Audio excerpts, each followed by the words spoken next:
¿Qué tal, Ricardo? Buenas tardes. Bien, semana con muchas noticias. Muchas. Hay un hecho, bueno, que te ha hecho, valga la redundancia, alterar lo que es la rutina del programa y hacer un comentario previo, que es esta famosa carta, ¿no? La carta de la vicepresidenta. Digo, más allá de que hay distintas interpretaciones, desde el presidente que dice que es una carta de apoyo, hasta algunos analistas que dicen que en realidad está tratando de despegarse de lo que ella cree es una crisis inminente. Pero digo, dejando de lado todas esas interpretaciones, lo que realmente demuestra esta carta es que Cristina Fernández es, digamos, el centro de la política en Argentina. Así es. Que de hecho escribe una carta donde afirma algunas cuestiones que más allá de la interpretación que se haga, todo el mundo opina sobre ello. Y ella descarga allí además su mirada respecto de que los problemas que tenemos son básicamente, además del problema de la pandemia, son los problemas que nos dejó el gobierno de Macri. Claro. Entonces le imputa a Macri las dificultades, al igual que Macri le imputa a ella las dificultades actuales. Es como si ambos se necesitaran mutuamente para transformarse en los dos polos de la discusión política en la Argentina. Así es. Y me gustaría, de todos modos, decir que todas estas situaciones de política, como he dicho muchas veces, obviamente influyen sobre la economía. Pero yendo específicamente a lo de la economía, está claro que algún entusiasmo que hubo por allí por el mes de agosto, pensando de que iba a haber una recuperación de la economía, que una vez pasado el impacto tremendo de lo que significó la cuarentena, el confinamiento en el mes de abril, parecía que había algún indicador un poco más positivo. Bueno, eso se diluyó rápidamente y los indicadores que se van conociendo ahora respecto de ventas en supermercados, respecto del nivel de actividad, etcétera, son indicadores que realmente llevan a tal preocupación que el presidente decidió tomar una medida de la cual nosotros muchas veces hablamos, es decir, de tener un ministro de Economía que tuviera poder, digamos, ¿no? Bueno, y eso es básicamente lo que le ha encargado a Guzmán y han decidido un conjunto de medidas tratando de parar las dificultades que hay en el mercado cambiario. Que yo suelo decir, bueno, en realidad, más allá del éxito que puedan tener con los bonos, en realidad van a emitir muchos bonos para sacar dinero de la economía, bonos que se van a ajustar por dólar, bonos que se van a ajustar por inflación, etcétera. Pero bueno, lo que refleja el mercado cambiario son otro tipo de desequilibrios que seguramente tendrán que afrontar. Y desequilibrios que tienen no solamente la nación, sino también los estados provinciales. Así es. De hecho, ya hay algunas provincias que no pueden pagar la deuda. Y entre las provincias que tienen dificultades y que están tratando de reestructurar, está la provincia de Córdoba. Me gustaría simplemente mostrar un par de cuadros que forman parte de un informe que está basado en la ejecución presupuestaria de la provincia de Córdoba. Eso es la carátula de un informe que hicimos en la consultora y que lo que apunta es a ver las dificultades de Córdoba con la deuda, ¿no? Dejemos la ejecución de lado. Sí. Mirá, ese cuadro que estás viendo es cómo varió la deuda en 60 días. Así es. Como hay un porcentaje muy importante que está nominado en moneda extranjera, ¿qué es lo que está puesto allí? Bueno, en pesos no varía, pero cuando uno compara cuánto varió el dólar, cuánto varió el euro, en fin, a lo que llega es que en realidad la deuda ha aumentado aproximadamente un 12%, en solo 60 días. Nosotros ya habíamos hablado de esto, es la dificultad de tener una deuda nominada en moneda extranjera casi en su totalidad, más del 95%. Y entonces eso es lo que nos explica ese aumento, que le dificulta, a esto hay que sumar que la inestabilidad cambiaria claramente lo perjudica a la provincia y que entonces la reestructuración se hace, digamos, bastante más difícil, ¿no? Claro. Es un excelente estudio. Bueno, no lo vamos a repetir todo, bueno, porque el informe tiene más o menos 18 páginas, pero me gustaría mostrar nada más que lo que se refiere a la deuda. O sea, en los últimos 60 días ese aumento tan grande es porque, bueno, la provincia está muy expuesta. En alguna oportunidad lo hablamos con el ministro Giordano, que estaba muy expuesta por el tema de que se endeudó en moneda extranjera, claro, en momentos en que además era relativamente fácil acceder a ese tipo de financiamiento, ¿no es cierto? Insisto en esto, no es que cuestionemos que se endeude o no se endeude si se emplea para obras. El problema es que en algún momento eso hay que pagarlo. Claro.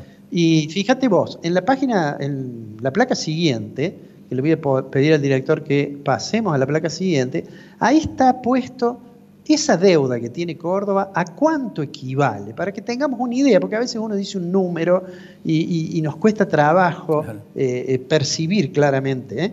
Entonces, si uno toma la recaudación a septiembre de 2020, la recaudación de este año, en realidad la deuda es prácticamente la recaudación, es un poquito más que la recaudación. Si uno se fija lo que va a gastar en personal, lo que tiene presupuestado en personal para todo el año, el gobierno de la provincia de Córdoba, la deuda es 1,5 veces eso, es 152% en relación a la nómina salarial total presupuestada para la provincia de Córdoba.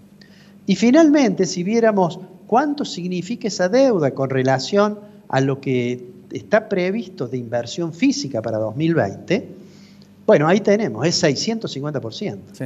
O sea que es una magnitud realmente muy importante. Si a esto nosotros le sumamos, que en el informe está analizado, cómo han evolucionado los ingresos de la provincia, de la nación que coparticipó, etcétera, obviamente la preocupación es muy importante.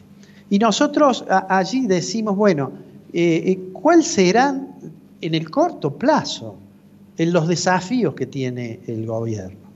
Y los hemos puesto como una suerte de reflexión final del informe que está en la placa siguiente.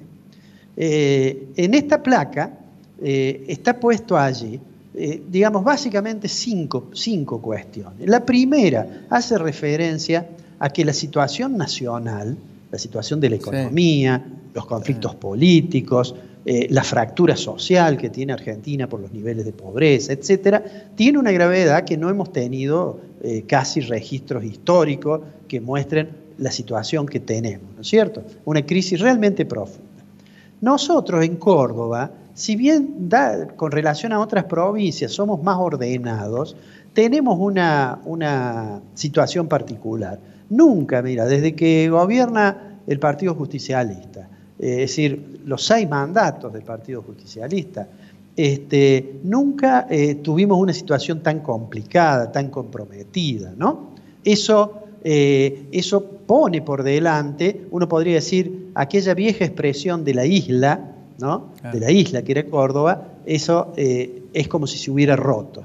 Le voy a pedir al director que ponga de nuevo la placa para mostrar las otras debilidades o los otros desafíos que tiene por delante. Allí está puesto lo que yo creo que es que Schiaretti debe estar hablando con su ministro prácticamente todos los días.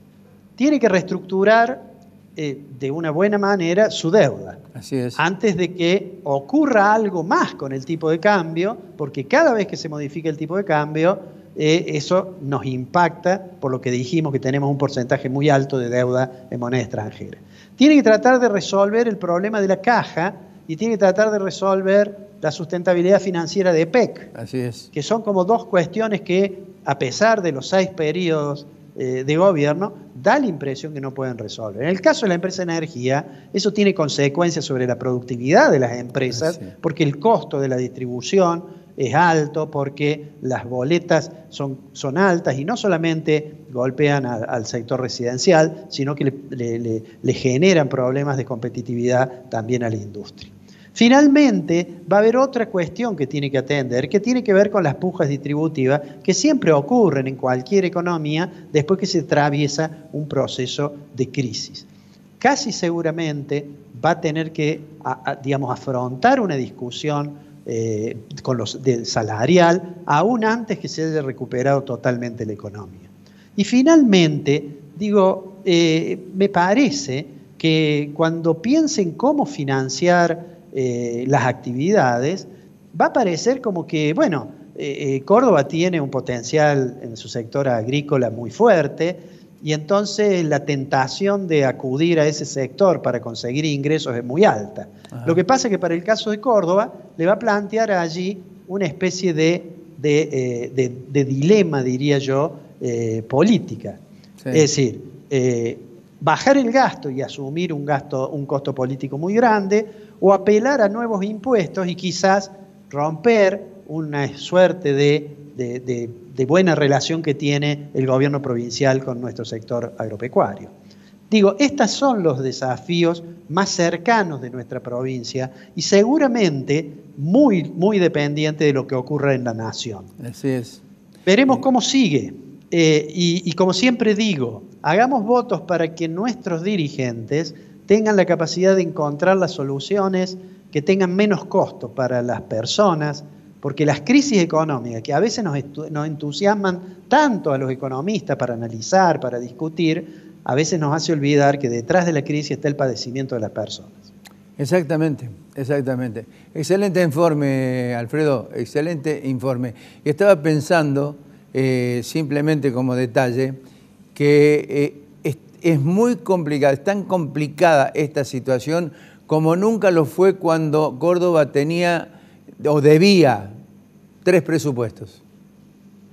Claro, lo que sucede es que además el contexto es muy diferente. Claro, el contexto y eso le acota mucho el margen de decisión al gobierno provincial. Hay otras provincias que tienen problemas aún más graves, ¿no? Más graves, sí. Pero lo que sucede es que Córdoba es, digamos, 7, 8 o 9 puntos del Producto Bruto Interno de la Argentina. Así es. Bueno, se siente cuando la crisis llega.